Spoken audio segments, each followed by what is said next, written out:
RCR presenta Integrando Perú. Análisis, entrevistas y propuestas para contribuir al desarrollo del país. Con Jorge Luis Montero y Pedro Gamio. Bienvenidos. Hoy tenemos en la primera parte al economista Alejandro Indacochea, quien va a contestarnos algunas preguntas de cómo salir de la crisis económica. Esta crisis económica que también es afectada por la crisis política, pero la pregunta, mi estimado Alejandro, bienvenido, es ¿cuál es la forma de salir de esta recesión que está afectando sobre todo a los más pobres del Perú? Buenos días, Pedro. Muchas gracias por la invitación. Un gusto estar con ustedes en RCR Perú. Mira, el tema central hoy en día, como lo acabas de mencionar, es la estabilidad política del país. Acá tenemos que entender que la única manera en la cual podemos mejorar el ingreso, generar empleo, es con crecimiento. Pero no un crecimiento en gasto público. El gasto público termina. Tiene que ser un crecimiento con inversión. Pero esa inversión hoy día se ve afectada por dos factores: la inestabilidad política y el factor de inseguridad ciudadana. Entonces, coyunturalmente, en el corto plazo, en la recesión que vivimos, hay medidas de gasto público que hay que dirigirlo muy bien, focalizarlo, destrabar algunas inversiones, pero eso no implica realmente retomar una senda de crecimiento. Alejandro, disculpa que te interrumpa, pero ¿no crees tú que hay un tema aquí que tiene que ver con el hecho de que ya no podemos mantener esa dicotomía, esa moneda de dos caras de una economía ilegal que está creciendo y al otro lado una economía vinculada al mercado de exportación que se mantenía un poco independiente e indiferente de la otra? Hemos visto que una mina muy importante en el Departamento de la Libertad ya está siendo amenazada, como está siendo amenazado el pequeño ambulante de la periferia de la ciudad, de las grandes ciudades del Perú, con la extorsión. O sea, en pocas palabras, ¿no crees tú que hay una necesidad ya de una reingeniería de la política nacional? No podemos mantener la falsedad de ser indiferentes o indolentes frente a una ausencia de seguridad, y sin seguridad no hay posibilidad de que los emprendedores ni los grandes proyectos caminen. Eso por un lado, y por otro lado la falta de idoneidad moral de muchas autoridades, que todo esto mina y lleva al Perú a que ya no podamos abusar de la frase de que Dios es peruano. Mira, vamos por partes. Coincido plenamente que lo sucedido en este fin de semana ha sido lamentable con Mina La Poderosa, donde ya no solamente los informales en minería, que fueron formalizados por el Congreso de Castillo, por los actuales congresistas. Bueno, eso fue un salvoconducto, no es una formalización, es un salvoconducto a quien mantiene prácticas ilícitas. Totalmente de acuerdo. Fue representante de Madre de Dios, el señor Eduardo Salguana, que hace un año, justamente con el señor Castillo, formalizaron a los mineros. Pero eso no ha quedado ahí. Ahora la mezcla ha sido explosiva. Ha sido la informalidad con la delincuencia, con los carteles de Venezuela. Y lo sucedido el fin de semana es pésima señal a nivel internacional, lo que significa la imagen como país. Hay algo que me preocupa. Estamos a puertas de la PEC. ¿Qué mensaje estamos dando? ¿Cuál es la señal? Y recién el día lunes sale uno de los titulares del diario El Comercio indicando que posiblemente vayan las Fuerzas Armadas. Hay un Estado ausente. Evidentemente acá está, digamos, hay un vacío muy fuerte que está afectando y está impactando, digamos, las actividades económicas básicas, como es en el caso de la minería, ¿no? ¿Cuáles son las medidas que tú tomarías de inmediato si tuvieras la posibilidad de tener a tu cargo el sector economía? Mira, las medidas, primero, estabilidad, un pacto mínimo entre ejecutivo y legislativo, no una convivencia como sucede hoy en día, porque el Congreso da la ley, desmantela la SUNEDU, el presupuesto es una vergüenza, cómo ha sido admitido el presupuesto. El presupuesto son más de 200 páginas que se los llevaron el jueves en la mañana. Admirable la capacidad de los congresistas, porque en la tarde ya estaba aprobado. pero estaba aprobado a cambio de ¿qué? Que 800 millones han reducido de la reserva de contingencia. Esa reserva de contingencia es para cubrir un desastre, que el niño se agrave, un terremoto en el país. La han quitado para aumentar gasto público. Como ya le dieron su cupo de dinero al Congreso, quedan en silencio y en convivencia ambos. Y eso es lo que está sucediendo hoy en día. El gobierno mantiene un silencio cómplice ante un Congreso que lo denomino el Congreso de la vergüenza del país con lo que viene sucediendo, ¿no? Entonces la mezcla ha sido realmente explosivo, lamentable en el país, ¿no? Alejandro, buenos días.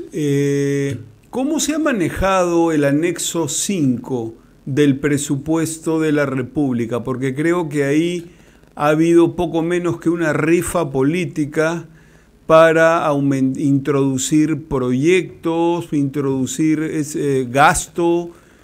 ¿Nos puedes, digamos, podemos conversar de eso, Alejandro, el manejo del anexo 5 del presupuesto?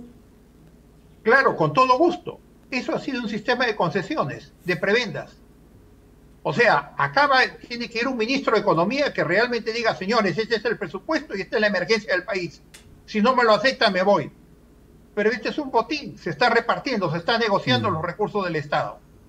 Llegan los congresistas que son tramitadores, hay investigación sobre los que son comisionistas, como es el caso del señor Bermejo, y a eso se le sigue dando las prebendas. O sea, realmente es lamentable la indolencia de parte del Congreso y la complicidad del Ejecutivo con la situación que está viviendo el país, una recesión y a puertas del niño, ¿no? Alejandro, ¿qué hay detrás de estas prebendas? ¿Es un afán por sostener, darle viabilidad al gobierno hasta el 2026? ¿Tú cómo lo interpretas? ¿Qué hay detrás de este accionar nocivo para la economía nacional? Los dos tienen un único objetivo, que es llegar y seguir usufructando del poder hasta el 2026. Una presidenta que con total indolencia, una semana después, recién empieza a recoger los compatriotas que estuvieron en Israel, cuando Chile había hecho 3 viajes. Un congreso, denominado el Congreso de la Vergüenza, con robasueldos, violadores, y hoy en día vale todo, no les interesa el resto en el país. Entonces realmente hemos caído en una situación tormentosa. Alejandro, ahora, esto se puede complicar y la mayor parte de repente no lleguemos a un 2026, ¿no? Como ellos quieren. La mayor parte de expertos coinciden que la lista que presentó el ministro de Economía, la lista de medidas, es una lista acertada, pero el problema no es anunciar una lista de medidas que comprenda todo lo que piden los distintos sectores, sino el tema es cómo ejecutas la política que va a ayudar a que el país recupere confianza, las inversiones empiecen a fluir. En pocas palabras, el problema no está en anunciar qué se debe hacer, porque el ministro, aprendiendo a golpes, ha logrado sacar adelante una lista que la gente dice que es más o menos la lista de cosas que se deben hacer. El problema es el cómo, la capacidad de gestión. Allí está el problema principal, en tu opinión. Mira, pongamos con la emergencia del niño. Con la emergencia del niño no hay un organismo central responsable. Hay Reconstrucción con Cambios, Ministerio de Agricultura, hasta el Ministerio de Defensa, de por medio.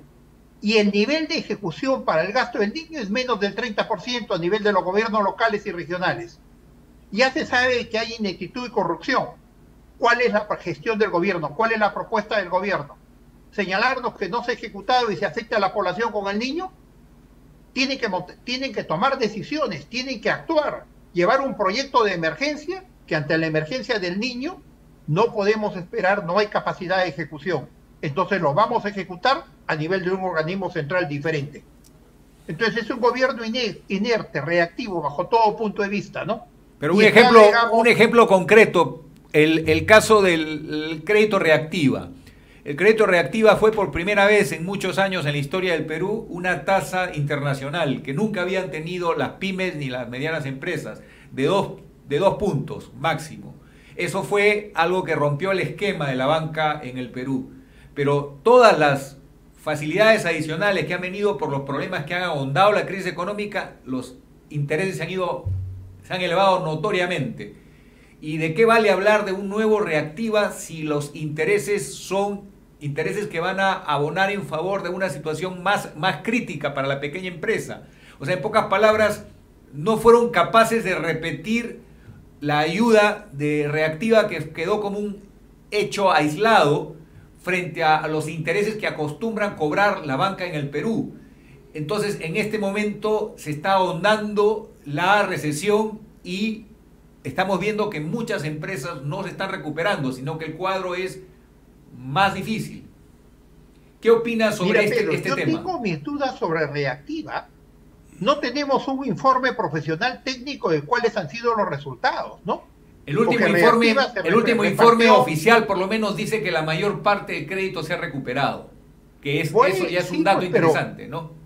Se dio Reactiva a casinos, se dio Reactiva estudio de abogados, ¿ya? A empresas que desaparecieron de por medio, discotecas, y no se obtuvo nada a cambio, es efectividad. Entonces, un crédito tiene que estar muy bien dirigido, y en el caso de pequeños empresarios, tenemos que ver realmente si es una coyuntura para salvarlo de la emergencia o realmente es un dinero que se regala de por medio. Creo que tenemos que priorizar, Pedro. Se viene un niño complicado y tenemos que dar prioridades en el país. ¿Qué cosa es lo que tenemos que atender? Yo hoy día te diría a nivel del pequeño empresario, del que vende menús, del que carga baterías, el problema más grave es la inseguridad ciudadana, el chantaje y la delincuencia del gota a gota. Los gremios, Alejandro, tampoco tiene respuesta. Alejandro, los gremios son una forma de evaluar los incentivos del gobierno, y los gremios evaluaron Reactiva, y el gremio de pymes dijo que sí había ayudado a las empresas pymes formales, no a las que tú has mencionado que son informales, pero a las formales sí las había ayudado de un número considerablemente importante.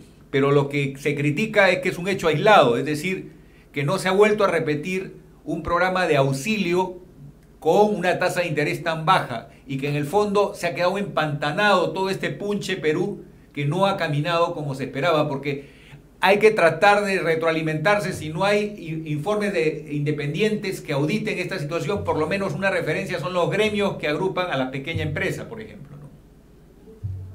Cierto, en parte. Mira, yo creo que tenemos que tener prioridades en el país.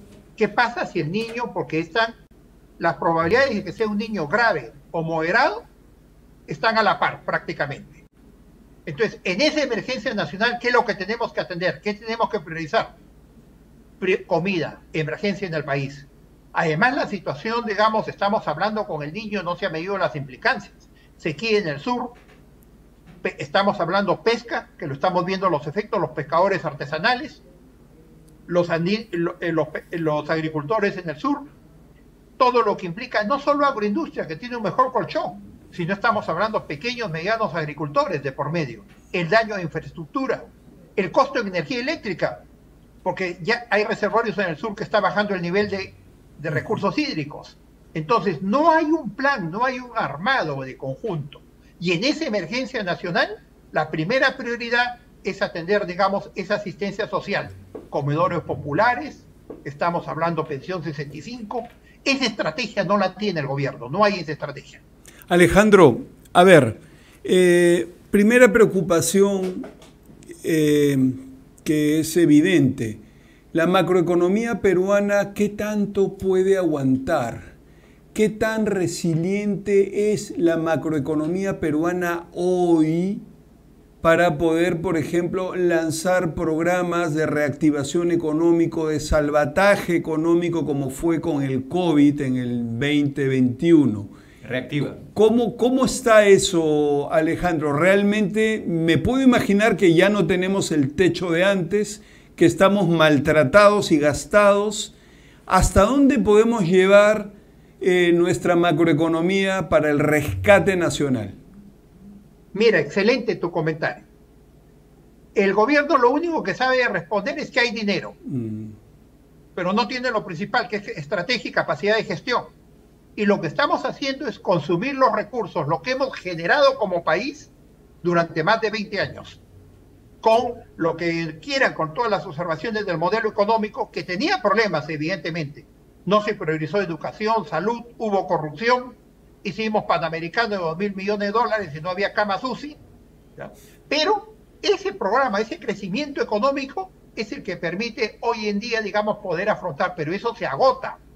Lo que hay que explicarle a la población, el gasto público no genera crecimiento, no genera inversión, el gasto público termina, eso se agota. Lo único que genera crecimiento a futuro es cuando hay una inversión.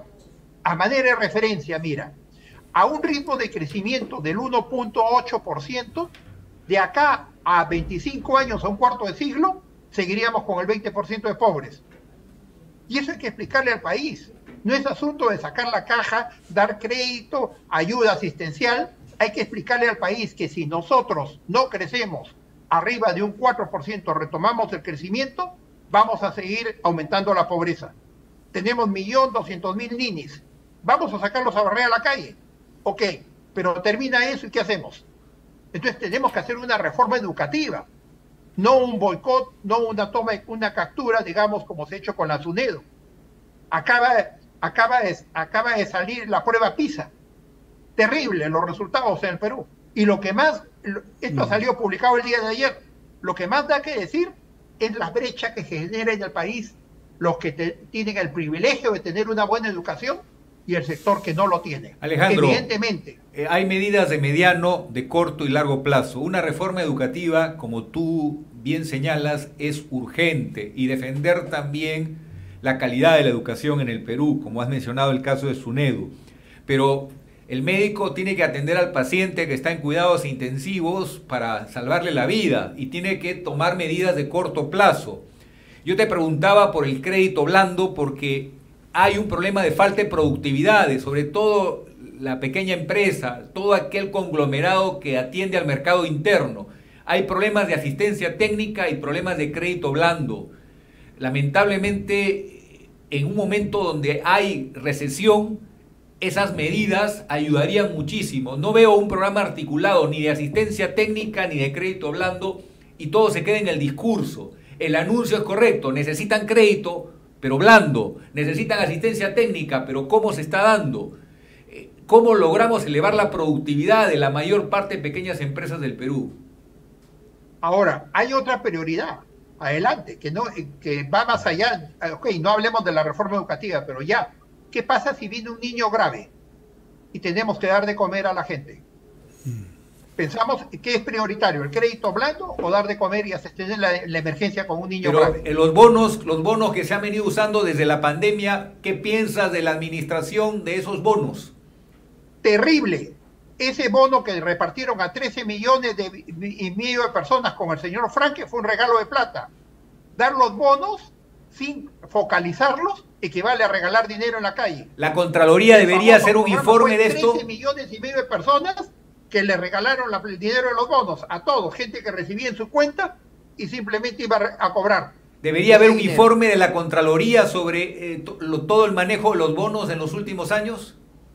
Claro, y responsabilidad del ministro de Economía de aquel entonces, del famoso ministro que nos decía que le picaba el ojo cuando veía un Yaris, pero cuando usaba el Yaris del Ministerio de Economía no le picaba el ojo, ¿no? Es la clásica del populismo, ¿no? De los populistas, ¿no? De aquel entonces, ¿no? Cuando reciben el poder, ¿no? Capturan todo y son sembradores de pobreza. Pero creo que no se referían a un Yaris, sino se referían a un auto de lujo, un Lexus, perdón, Lexus. era un Lexus, más Correcto, caro todavía. sí. Pero el Lexus, lo curioso es lo siguiente, él decía que le picaba el ojo cuando veía un Lexus en la calle, pero sin embargo tenía el Lexus del Ministerio de Economía. O sea, para mí sí el Lexus, pero al resto no.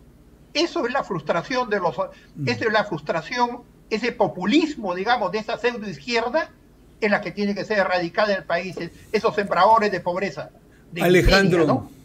Alejandro, no sé por qué tengo la impresión cuando te escucho atentamente de que estamos frente a un problema, digamos, de difícil solución, de muy difícil solución. ¿Por qué? Porque da la impresión que no tenemos la calidad en los gobiernos subnacionales y tampoco tenemos la capacidad de planificar la economía y el gasto público en el propio Ejecutivo.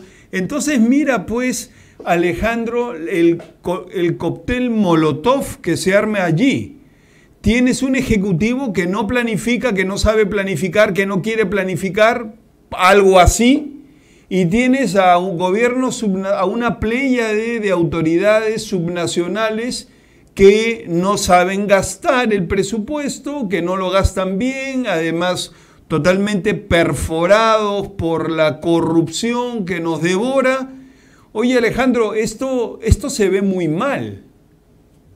La mezcla ha sido explosiva y no hay acción. Es una inacción de por medio del Ejecutivo y Legislativo. La regionalización, mis queridos amigos, es un fracaso. Tenemos que reconocerlo. 14 presidentes regionales sentenciados por corrupción. Tenemos donde llegamos monumento a la hamaca, monumento al árbitro, palacios municipales, coliseos. Y no hay efectividad. Mire el nivel de ejecución en el país. Es dable, es justo que tengamos un nivel de ejecución del 40% con los recursos. El nivel de los gobiernos locales y regionales, tenemos que reestructurar toda la regionalización. No implica volver a la centralización, pero sí tenemos que repensarla, con macrorregiones y un objetivo diferente. Esto fue una irresponsabilidad del gobierno del señor Toledo y toda la clase política en aquel entonces, que salió a aplaudir y a sacar una ley improvisada de regionalización, que lo único que hemos sido efectivos ha sido en descentralizar la corrupción. Pero tenemos un hecho, por ejemplo, que merece un comentario. Demoraron muchos meses, yo diría hasta más de 1 año, 2 años, en discutir una norma que le ponga un techo a la administración directa de recursos por parte de gobiernos locales y gobiernos regionales. Sorprendentemente, los gobernadores regionales y alcaldes se pintaron la cara y fueron en grupo al Congreso, y en un tiempo récord de pocas horas lograron que el Congreso rectifique y que mantenga el status quo de libertad para el manejo de la administración directa de recursos, que es precisamente la modalidad que la Contraloría observa como la menos eficiente y la que más se presta a situaciones de corrupción. Pongámonos de acuerdo, estamos aceptando como normales prácticas que no ayudan a un uso transparente y eficiente de los recursos de todos los peruanos. Y eso es el juego democrático que hoy aceptamos como el establishment, donde no importa lo que es necesario, sino importa solamente llevar la fiesta en paz con alcaldes, llevar la fiesta en paz con gobernadores regionales, y el último que importa es el ciudadano de a pie, el ciudadano que está esperando un país que funcione. Totalmente de acuerdo, Pedro, pero yo agregaría algo. Te diría que no solamente es, digamos, un gobierno timorato, sino el Congreso tiene comisionistas sobre las obras. Mire el caso concreto del señor Bermejo. Todos sus asesores eran los comisionistas a los gobiernos regionales, es decir, se han convertido en gestores de presupuesto, con corrupción. Eso es corrupción directamente. Y eso tiene que cambiar en el país. No podemos seguir en esta forma. Claro, pero me preocupa, Alejandro, que nos quedemos en el diagnóstico, que lo compartimos, pero la idea es cuáles serían las cosas que tú tomarías como decisiones de corto plazo si tuvieras la oportunidad de asumir una cartera tan delicada como economía. Primero la negociaría con un cambio político, porque llegar a ser un tramitador de presupuestos asustado para llegar al Congreso a que me chantajee, no aceptaría. El problema es la cabeza, eso tiene que cambiar. No es simplemente puedes traer al que quieras de ministro de Economía, pero si no cambia, no hay ese respaldo político, ese sustento, explicando al país, digamos, la problemática que existe, vamos a seguir en lo mismo, ¿no? ¿Ya? Entonces, pero ahorita, concretamente en tu pregunta, yo daría una atención de emergencia previniendo el niño que viene, porque los recursos hay. Daría, digamos, énfasis a los programas sociales, que los programas sociales no te ayudan a salir de la pobreza. Ningún país con gasto público y programas sociales o créditos de incentivo ha salido de la pobreza. Eso no, eso se acaba. Yo no conozco un solo país que dando créditos blandos, que dando asistencia social, logre la bonanza y el crecimiento económico. Ninguno. Eso es una ayuda coyuntural, es un analgésico para llevarla de acá adelante la situación. Pero tenemos que hacer esos programas sociales, en lo que se refiere a comedores populares, pensión 65, Cali Guarma, y seguirlos apoyando y seguir atendiendo la emergencia que puede venir con el niño. Pero de inmediato lo que tenemos que hacer es un replanteo en la política económica para recuperar el crecimiento y tomar decisiones políticas, porque el problema es político, ¿no? Y el tema de seguridad ciudadana es grave. Con lo que ha sucedido en la minera Ponderosa, ¿cuál es la señal a los inversionistas del exterior? Terrible. Entonces no podemos hablar de nueva inversión en minería, no hay inversión en minería.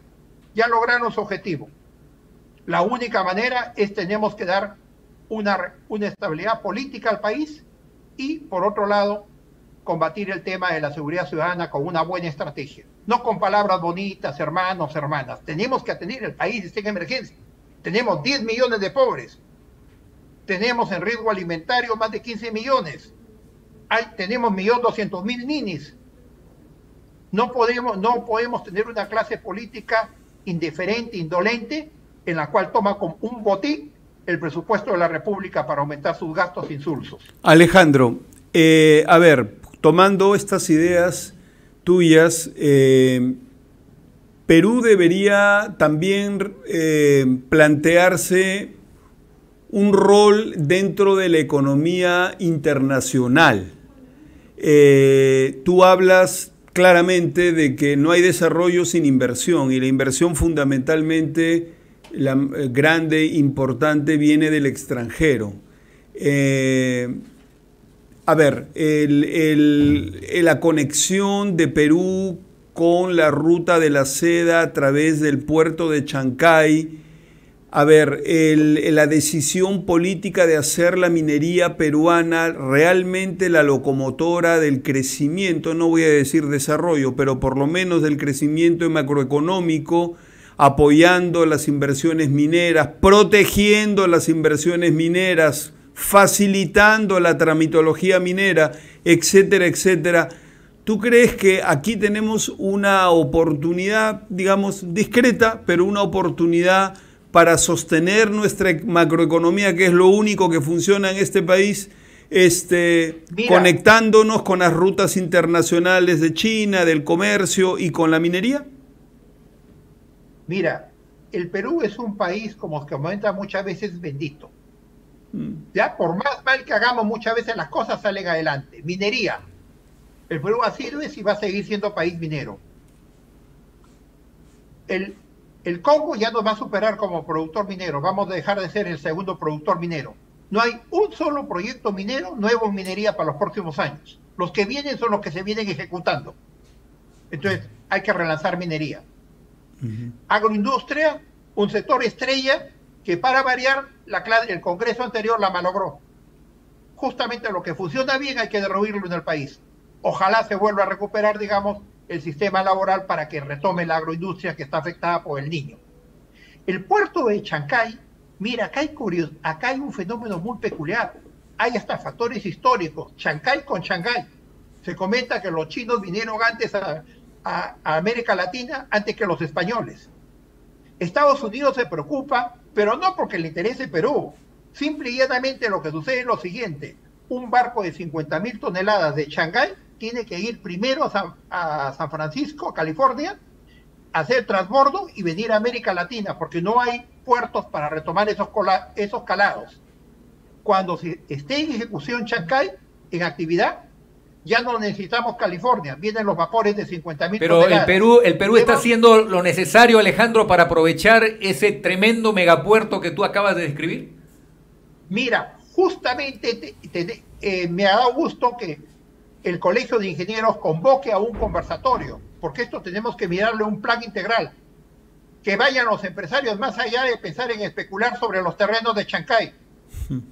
Tenemos que pensar en los alcaldes en una ciudad inteligente, y tenemos que retomar el proyecto del ferrocarril de la salida de Brasil, porque Crucero Azul con Pucallpa son escasamente 100 kilómetros. Si nosotros hacemos la salida para Chancay, un ahorro gigante para lo que es Brasil, directamente para el Asia. Entonces y si a eso le sumamos el tren de la costa, tendríamos otras condiciones como país, ¿no? La agroindustria misma, sacarla ya no necesitamos hacerla por transporte aéreo, ir a Paita, estar caleteando en el Callao, haciendo cola. simple y llanamente entramos en otra etapa en el país. Pero el Perú es el país de las oportunidades perdidas muchas veces. Alejandro, vamos a continuar en una próxima oportunidad con este diálogo. Te agradecemos tu participación y esperemos que la luz que está presente al final del túnel sea vista por quienes gobiernan el Perú. Alejandro Indacochea, muchas gracias. Y lo felicito por tener un programa tan abierto de intercambio de opiniones, criterios, ¿no? Y propuestas para construir un país diferente, que es lo que queremos todos, ¿no? Que esto cambie. Muchas gracias, Alejandro. Hasta pronto. Hemos presentado Integrando Perú. Retornamos en nuestra próxima edición con más entrevistas y el análisis para contribuir al desarrollo de nuestro país.